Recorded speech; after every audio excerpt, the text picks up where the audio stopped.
ጋዜጠኛ ሶፎንያስ ዋሲሁን መላው የኢትዮጵያን ሕዝብ በይፋ ይቅርታ በመጠየቅ ወደ ቤት መመለሱን ይፋ አድርጓል። ሶፎንያስ ባስተላለፈው መልእክት ተመስገን ለቤቴ በቅቻለሁ፣ መድኃኔዓለም ስለማረኝ ደስ ብሎኛል ካለ በኋላ ወዳጆቼ፣ አድናቂዎቼ፣ መላው የኢትዮጵያ ሕዝብ አንገታችሁን አስደፍቻችኋለሁና ከልባችሁ ይቅር በሉኝ ሲል ጥሪ አቅርቧል።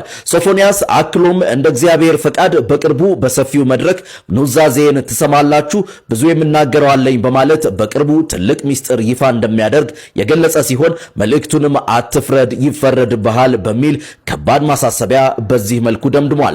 ስተቱን አምኖ ከእግዚአብሔር እንደራቀ ከባህል ከስርዓት ወጥቶ ትክክለኛ ስተቱ ታይቶት ይቅርታ ብሎ ከጠየቀ ይገባል። ይቅርታ ማለት ይቅርታን ያስተማረ ክርስቶስ ስለሆነ አሁን ወንድማችን ሶፎንያስ እንግዲህ ይቅርታ ብያለሁ እያለ ነው። ከልቡ ከሆነ ይቅርታ ብያለሁ፣ ይቅርታ አድርጉልኝ፣ የሄድኩበት መንገድ ልክ አይደለም፣ የኢትዮጵያን ባህል የኢትዮጵያን ሃይማኖት ሚመጥን አይደለም፣ በስተት ገብቼ ይሄን አድርጌያለሁ፣ አሁን ግን ይቅርታ አድርጉልኝ ብሎ በእውነት ይቅርታ እያለ እናየዋለን።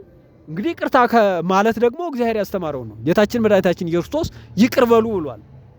ይቅር በሏቸው፣ ራሱም አባት ሆይ ይቅር በላቸው ብሎም ጸልየዋል። ይቅርታ ማድረግ ያስፈልጋል። ሁለተኛ ግን ይኸውላችሁ ይሄ ጌ ነው ቀጥሮ ይመጣ ጌ ነው። አትምተው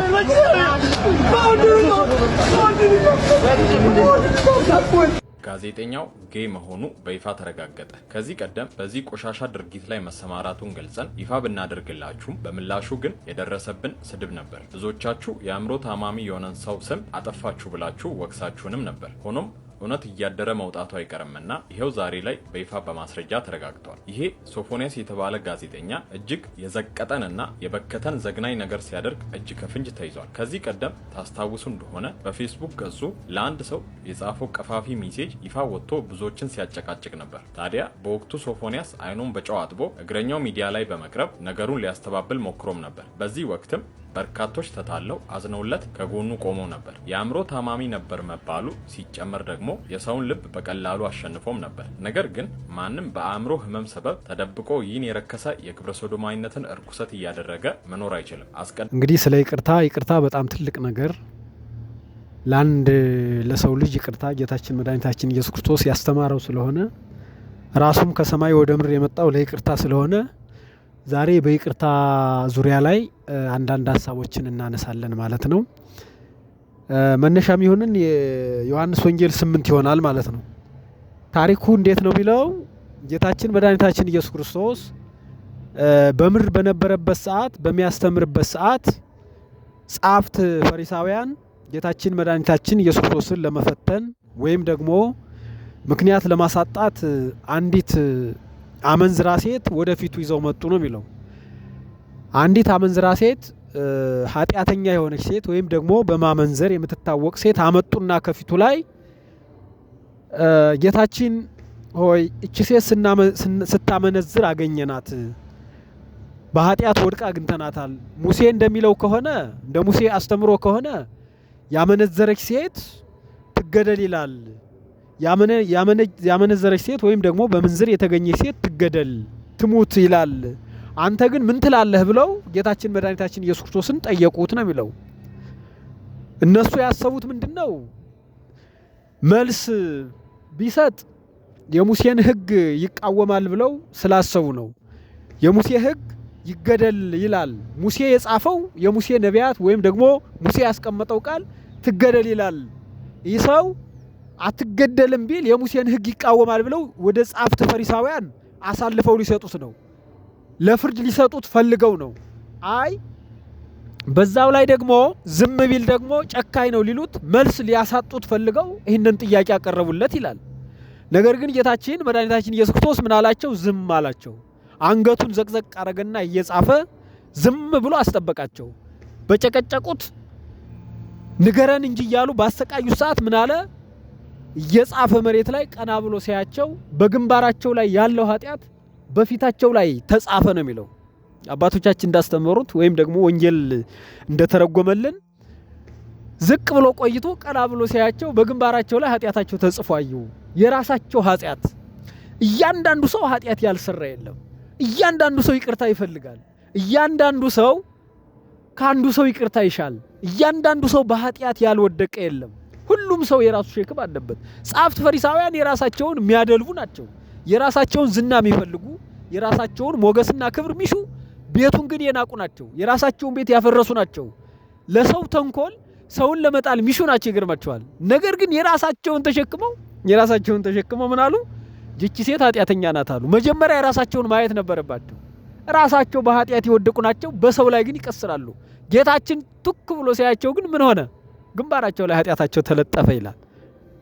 እግዚአብሔር ቢያየን በእውነቱ ሁላችንም ይቅርታ እንፈልጋለን። እግዚአብሔር ቢያየን የሁላችንም ኃጢአት በሰውነታችን ውስጥ ተቀምጧል።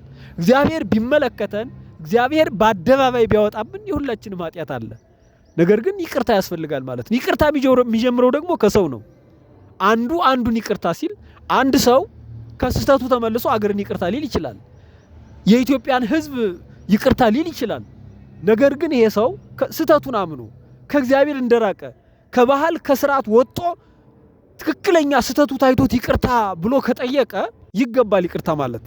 ይቅርታን ያስተማረ ክርስቶስ ስለሆነ አሁን ወንድማችን ሶፎንያስ እንግዲህ ይቅርታ ብያለሁ እያለ ነው። ከልቡ ከሆነ ይቅርታ ብያለሁ፣ ይቅርታ አድርጉልኝ፣ የሄድኩበት መንገድ ልክ አይደለም፣ የኢትዮጵያን ባህል የኢትዮጵያን ሃይማኖት ሚመጥን አይደለም፣ በስተት ገብቼ ይሄን አድርጊያለሁ፣ አሁን ግን ይቅርታ አድርጉልኝ ብሎ በእውነት ይቅርታ እያለ እናየዋለን። እንግዲህ ይቅርታ ማለት ደግሞ እግዚአብሔር ያስተማረው ነው። ጌታችን መድኃኒታችን ኢየሱስ ክርስቶስ ይቅር በሉ ብሏል። ይቅር በሏቸው፣ ራሱም አባት ሆይ ይቅር በላቸው ብሎም ጸልዮአል። ይቅርታ ማድረግ ያስፈልጋል። ሁለተኛ ግን በዚህ በወንድማችን ውስጥ ላይ በእንደዚህ አይነት አስተሳሰብ ኢትዮጵያን በማይመጥን ክርስትናን በማይመጥን የኢትዮጵያን ስነ ምግባር የኢትዮጵያን ባህል ስርዓት የማይመጥን ዓላማ ላይ የተሰማረሩ ሰዎች በዚህ ሰው በኩል ሊመለሱ ይገባል። በእውነቱ ወደ ይቅርታ ሊመጡ ይገባል። ሰውን የሚያጣሉ፣ ሰውን በፖለቲካ የሚጠልፉ፣ ሰውን በሌላ ሐሳብ በሌላ ዝሙት የሚወስዱ ሰዎች ከዚህ ሰው መማር አለባቸው ማለት ነው። አንዳንዴ ብልህ ሰው ሲያይ ይማራል። አሁንም በሶፎንያስ አይነት አስተሳሰብ ያሉ ሰዎች አሉ።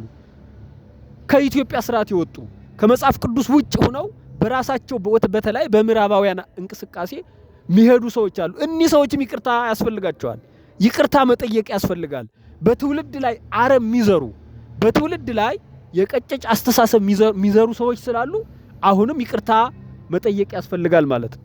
በእያንዳንዳችን ብዙ ኃጢአት ስላለ፣ በእያንዳንዳችን ብዙ ተንኮል ስላለ፣ በእያንዳንዳችን አስተሳሰብ ብዙ የሆነ እኛ ማናስተውለው ከኢትዮጵያና ከመጽሐፍ ቅዱስ ውጭ የሆነ አስተሳሰብ ስላለ ከዚህ አመለካከት መመለስ ያስፈልጋል ማለት ነው። ጌታችን ምንድነው ያደረገው? ሲያቸው ኃጢአት ባይናቸው በግንባራቸው ላይ ተጻፈ ይላል። እዛ በኋላ አንድ ሁለት እያሉ ምን አሉ? እየወጡ ሄዱ ነው የሚለው። ምንም ጥያቄ ሳያስፈልግ ኃጢአት ያሳድዳቸዋል ይላል እኮ መጽሐፍ። ማንም ሳይነካው ኃጢአተኛ ምን ይላል? ይሸሻል ነው።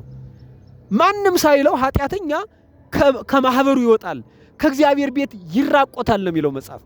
ስለዚህ ጥለው ሄዱ ይላል፣ ሸሹ። እዛ እየወጡ ከሄዱ በኋላ ምን አለ? የት ሄዱ ከሳሾችሽ አላት። ከሳሾችሽ የት አሉ ሲል አላቅም ስትለው ሁለተኛ እንዳትበድይ ኃጢአትሽ ምን ብሏል? ተሰርዮልሻል ነው። ለዚህ ይቅርታን መማር ያስፈልጋል። በእውነት በእያንዳንዳችን ይቅርታን መማር ያስፈልጋል። ስለ ይቅርታ ማወቅ ያስፈልጋል። የይቅርታ ልብ ሊኖረን ይገባል ማለት ነው። እና ወንድማችንም እንግዲህ ይቅርታ ብሏል። ይቅርታ ቢደረግለት መጽሐፍ ቅዱሳዊ ስለሆነ ጌታችንም ያስተማረው ስለሆነ ማለት ነው። አምላካችን ቅዱስ እግዚአብሔር የይቅርታ በር ይክፈትልን፣ ይቆየን። ነገሮች ላይ ሰለቻለሁ። አሁን ግን ያው መሰልተትን አሁን ግን መረጋጋት ላይ ነኝ። በዚህ አጋጣሚ ቆንጆ ቀይ ሴት ነው የምወጣው፣ ጸጉሯ ረዘም ያለ እንዲህ ካለሽ መምጣት ትችላለች። ያው እና ያለ ያው በጣም ደስ ተስተካክያለሁ ነው ማለት ነው።